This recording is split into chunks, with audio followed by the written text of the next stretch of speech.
আমি চাই আমার হাজব্যান্ড একটা বিয়ে করুক, আমার মতো তারও দ্বিতীয় বিয়ে হোক। আমার হাজব্যান্ডের সাথে আমার এটা দ্বিতীয় বিয়ে।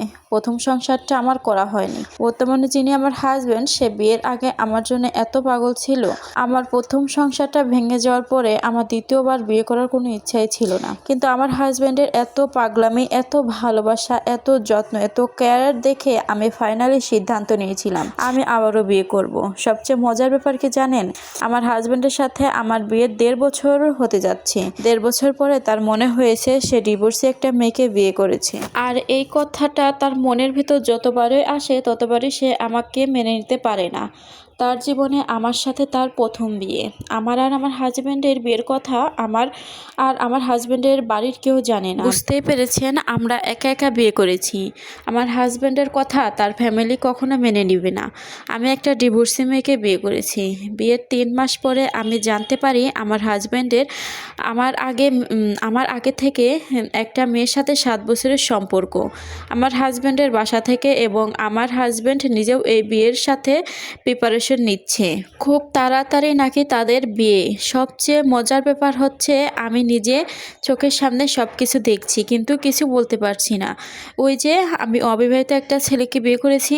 এখন হয়তো বা মনে মনে ভাবছেন আমি এত কিছু সহ্য করছি কিভাবে।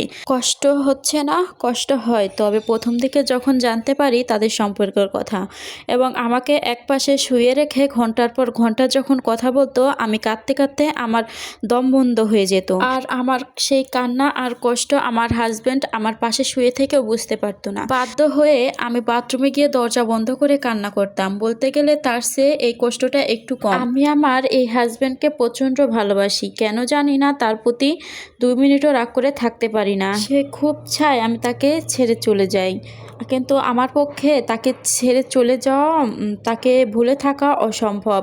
আমি চাই সে আরেকটা বিয়ে করুক, তখন তো আমার সেকেন্ড ম্যারেজের জন্য আমাকে আর ঘৃণা করতে পারবে না। আর তারও 2 বিয়ে, আমারও 2 বিয়ে। দেখি তখন সে কি করে।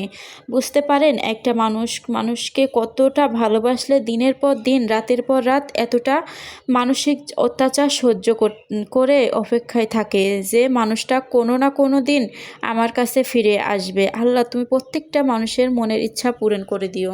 এই গল্পটা কিন্তু বাস্তব। আমার পাশের বাসার একটা ভাবে আমার সাথে শেয়ার করেছে, তো ভাবলাম আমিও আমার বন্ধুদের সাথে গল্পটা শেয়ার করি। আসলে মানুষ কিভাবে এতটা সহ্য করতে পারে আমি তারে না দেখলে হয়তো বুঝতেই পারতাম না। সে বলছে আর আমার কাছে আমার তো চোখ দিয়ে পানি বের হয়ে গেছে। আমি কী বলবো, তারে বলার মতো কোনো ভাষা খুঁজে পাই নাই।